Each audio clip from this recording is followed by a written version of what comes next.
next level if you don't take care of him first.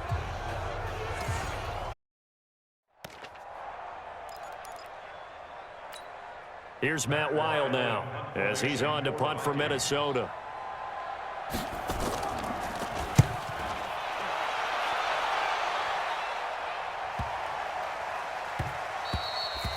And that hits at the 6 and carries into the end zone for a touchback. Out onto the field comes New Orleans. And following the interception, just any interception, are you a little bit more cautious when you start that next drive, or no, you just throw that out the window? I think you are. I don't think that there's any way you can run back out there and go, totally didn't affect me. Let's just go ahead and be loose with the football again. You're going to take care of it, but you have to be careful about being too cautious because now you can't run any offense at all. Still want to attack. We'll see how they attack them here.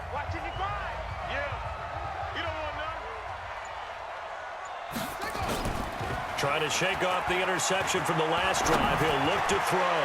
And that will be incomplete. Would have been a big hitter if they had connected. Instead, it's second down. After the incompletion, here's 2nd and 10 from the 20. Play action now. Bridgewater.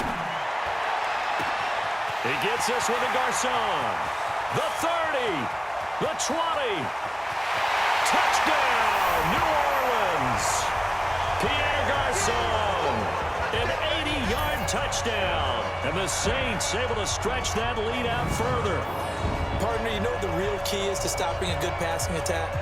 You tell me. Being able to tackle as soon as a guy catches the football. Didn't work out there. No, because when you give up the big run after catch, the rack yardage, that puts your defense in a big-time stressful position. A lot of rack yardage and a touchdown there on the big play.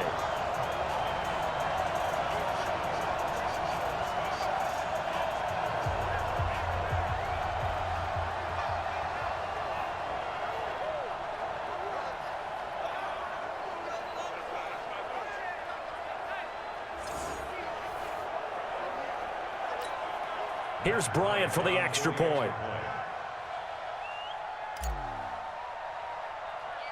Oh, it's a fake. They'll try and throw for him. And this fake extra point attempt failed big time. Not only did they not get it, they went backwards. Okay, they went for the fake off of the extra point attempt. It's a long way to go, and they didn't get there. Didn't get it completed successfully. Did someone dare them to do that? Did someone double dog dare them to do that? I was going to ask you, maybe they saw something on film, but do you see something on film with those to try something from the 15 on a PAT? I don't know. The only thing they needed to see on film there was a snap, a hold, and someone kicking the ball through the post.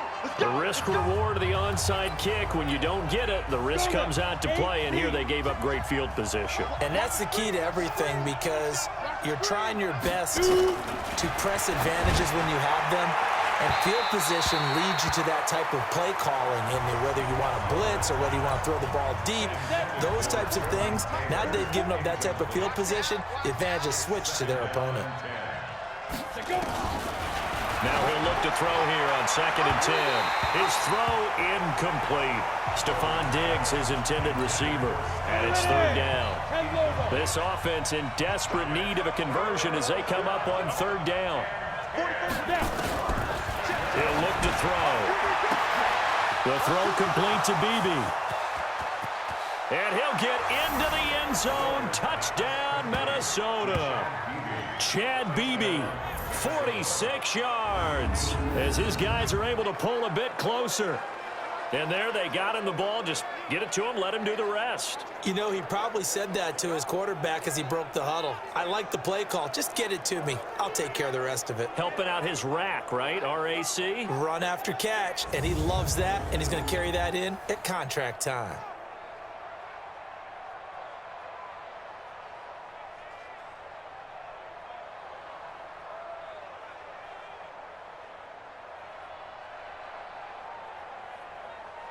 Mike Zimmer's made the decision. His guys will go for 2. They'll try to run it in with Abdullah. And he'll wind up short of the goal line. So they will not be able to get this back within a score as this remains a 10-point differential. So the defense gets the stop. I know it's situation to situation, but who has more pressure there, offense or defense, when they go for 2? I I truly believe it's the defense has more pressure because the offense has an entire playbook wide open from the 2-yard line. You can run it, you can throw it. So defensively, I think most teams are going to be aggressive and force the issue and try and bring pressure.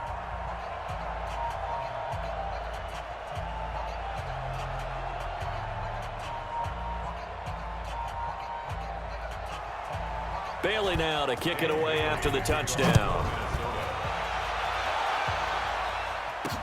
This fielded a few yards into the end zone. And no run back here. This will be a touchback, and it comes out to the 25-yard line. Yet again, Pierre Garçon and company gearing up to take the field. And I know that they've double-teamed him a couple times, but not a ton. Whatever they're doing isn't working. He's up over 100 yards. We'll see how they adjust. And when they do that, they weaken their defense in other places as well. And how many times have we done games where we've seen a guy have a big game like this, but it's usually not by himself, is it? Right. Usually it opens it up for other people to have big games as well.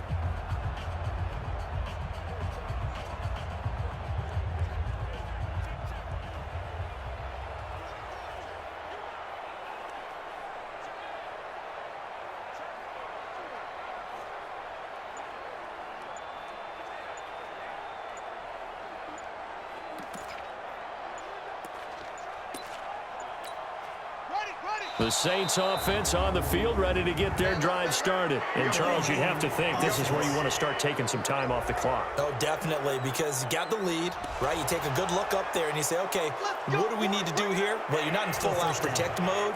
You want to make sure you run it, throw it safe, take some time off, and eat it up. The delay of game backs him up 5, 1st and 15. And he's going to lose yardage here back to the 14-yard line. He lost 6 there on the first down play. I don't think there's any doubt that if it's me, I'd be really cautious.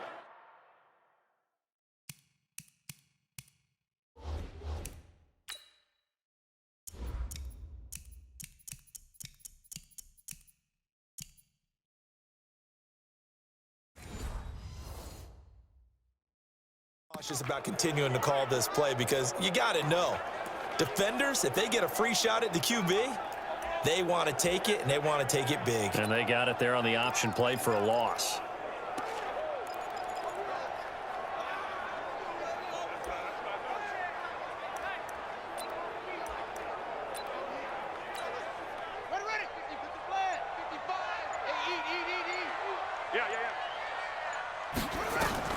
Throwing on 2nd and long. Bridgewater.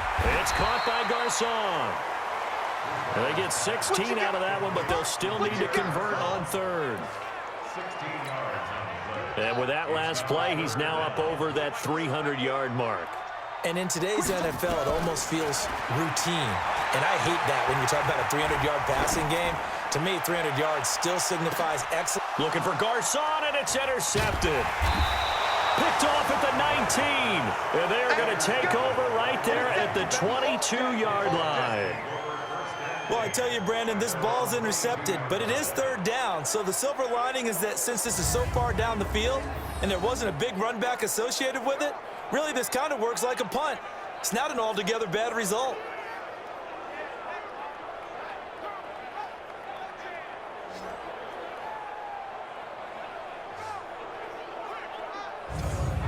Now the Minnesota offense set to take over again. And here we are almost through 3 quarters of play, and this passing game still has not really found any kind of rhythm. Put it mildly, because they're not even over 100 yards yet. And in today's NFL, where it's a pass-first league, that is quite surprising. Not many teams patient enough to stick with the run. Everybody wants to advance the ball through the air. They've got to get their timing back. They go play action here on 1st down. And he's taken down here by the Saints. Try to get one more in here before the quarter breaks. Back now here live in New Orleans. It's the Vikings in possession of the football, but they need some points. They're trailing here to start the 4th. Back to throw. He'll find Taylor. That's complete. 8 yards on the completion, but now they face 3rd down.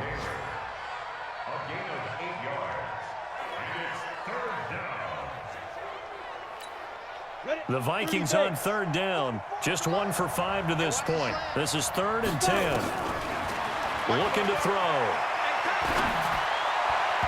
And this is going to be incomplete. So it looked like maybe his third or his fourth read on his progression. Just trying to find his outlet man that time. Ends up leading him just a bit too much. And they're indeed going to go for it here on 4th down.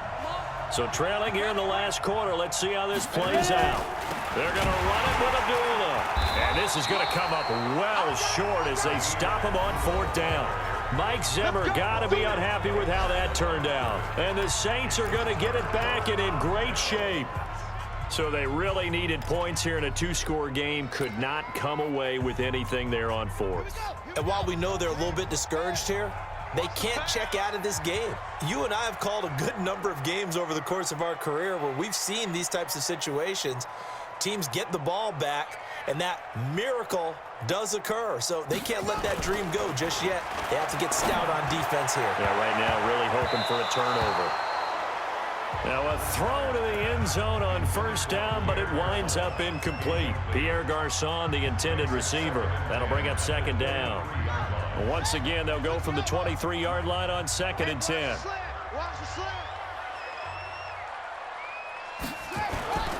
Play fake. Bridgewater.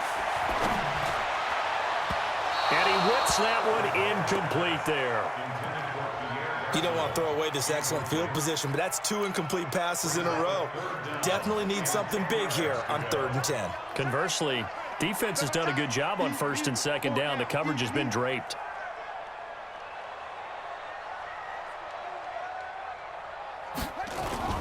They go play action. Bridgewater. And he'll take it into the end zone for the Saints touchdown. Pierre Garçon, ready for the regular season with his 2nd touchdown of the game. And the Saints able to stretch that lead out further. In order to lead in a game, you're going to get plenty of contributors, but that's his 2nd touchdown catch of this game. He's one of the key guys in this one. And you better believe he'll be looking for the hat trick here as this one continues to go. So they only needed 3 plays on that drive. And it all culminates in a Saints touchdown. And after the touchdown, here's Bryant now to kick it away. This is fielded a couple yards deep. And he'll bring it a few past the 20 to the 23-yard line. Now the Vikings offense gets set to take over here. And last time this unit was out here, costly turnover, and then that turned into 6 points. They've got to make amends. And how many times have we sat in meetings with coaches and they use the term complementary football? Offense take care of the defense, defense take care of the offense. That didn't happen on the last possession. This is a chance for them to pick themselves back up. Nowhere to go here. He lost the football. And this is picked up by the Saints. And he's into the end zone. A fumble return and a Saint touchdown.